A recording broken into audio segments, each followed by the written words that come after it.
നമസ്കാരം. കേരളത്തിലെ കോൺഗ്രസിനെ നിയന്ത്രിക്കുന്നത് ലീഗും ജമാഅത്തെ ഇസ്ലാമിയുമാണെന്ന് ബി.ജെ.പി. സംസ്ഥാന അധ്യക്ഷൻ രാജീവ് ചന്ദ്രശേഖർ. സ്വാതന്ത്ര്യദിന ചടങ്ങിൽ ഒരു വരി പോലും വന്ദേ മാതരം ആലപിക്കാത്ത കേരള സർക്കാർ നടപടിയെ രൂക്ഷമായി വിമർശിച്ചാണ് രാജീവ് ചന്ദ്രശേഖർ രംഗത്ത് വന്നത്. മുഖ്യമന്ത്രി വി.ഡി. സതീശൻ പങ്കെടുത്ത ചടങ്ങിൽ ഒരു വരി പോലും വന്ദേ മാതരം ആലപിക്കാത്തത് വിവാദമായി തുടരുമ്പോഴാണ് രാജീവ് ചന്ദ്രശേഖർ രംഗത്തെത്തിയത്. കോൺഗ്രസ് ഭരിക്കുന്ന മറ്റു സംസ്ഥാനങ്ങളായ തെലങ്കാന, കർണാടക, ഹിമാചൽ പ്രദേശ് എന്നിവിടങ്ങളിൽ വന്ദേ മാതരം പൂർണ്ണ രൂപത്തിൽ ആലപിക്കുമ്പോൾ കേരളത്തിൽ മാത്രം എന്താണ് തടസ്സമെന്നാണ് അദ്ദേഹം ചോദിച്ചത്. വന്ദേ മാതരം പാടാൻ കഴിയില്ലെന്ന് മുസ്ലിം ലീഗ് പറയുന്നത് മുഹമ്മദ് അലി ജിന്നയുടെ വിഭജന രാഷ്ട്രീയം കേരളത്തിൽ കൊണ്ടുവരാനുള്ള ശ്രമത്തിന്റെ ഭാഗമാണ്. ഇതര സംസ്ഥാനങ്ങളുടെ കോൺഗ്രസ് ഭരണവും കേരളത്തിലെ സാഹചര്യവും തമ്മിലുള്ള പ്രധാന വ്യത്യാസം ഇതാണെന്നും രാജീവ് ചന്ദ്രശേഖർ ചൂണ്ടിക്കാട്ടി. സാധാരണക്കാരായ മുസ്ലിങ്ങൾക്കോ ക്രിസ്ത്യാനികൾക്കോ ഹിന്ദുക്കൾക്കോ ദേശീയ ഗീതമോ ദേശീയ ഗാനമോ ഒരു പ്രശ്നമല്ല. ദേശീയ ഗാനത്തിൽ തൻ്റെ സംസ്ഥാനത്തിൻ്റെ പേരില്ലെന്ന് പറഞ്ഞ് ഒരാൾക്ക് അത് പാടാതിരിക്കാൻ കഴിയില്ലല്ലോ എന്നും രാജീവ് ചന്ദ്രശേഖർ ചോദിച്ചു. സ്വാതന്ത്ര്യ ദിനാഘോഷ പരിപാടിയിൽ കേരള സർക്കാർ വന്ദേ മാതരം ഒഴിവാക്കിയത് ദേശീയ തലത്തിൽ തന്നെ ബി.ജെ.പി.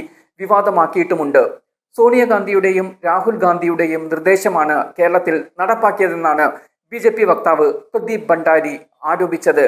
കേരളം വന്ദേ മാതരം ഒഴിവാക്കിയതും ആലാപനം തടയാൻ സോണിയാഗാന്ധി ശ്രമിച്ചതും യാദൃശ്ചികമല്ലെന്ന് അദ്ദേഹം പറഞ്ഞു. അതേസമയം ദേശീയ തലത്തിൽ തന്നെ വന്ദേ മാതരം ഗാനാലാപനം വിവാദമായി തുടരുകയാണ്.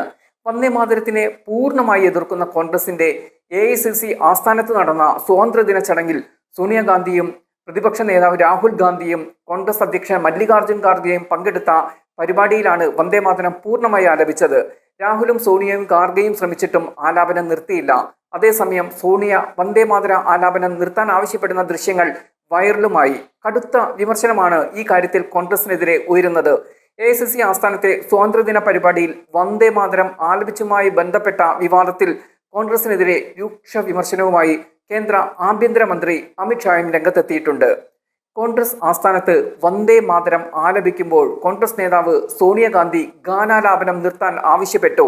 ദേശീയ ഗാനത്തെ കോൺഗ്രസ് അപമാനിച്ചതെന്നും സംഭവം വോട്ട് ബാങ്ക് രാഷ്ട്രീയത്തിന്റെ പേരിലാണെന്നുമാണ് അമിത് ഷാ പറഞ്ഞത്.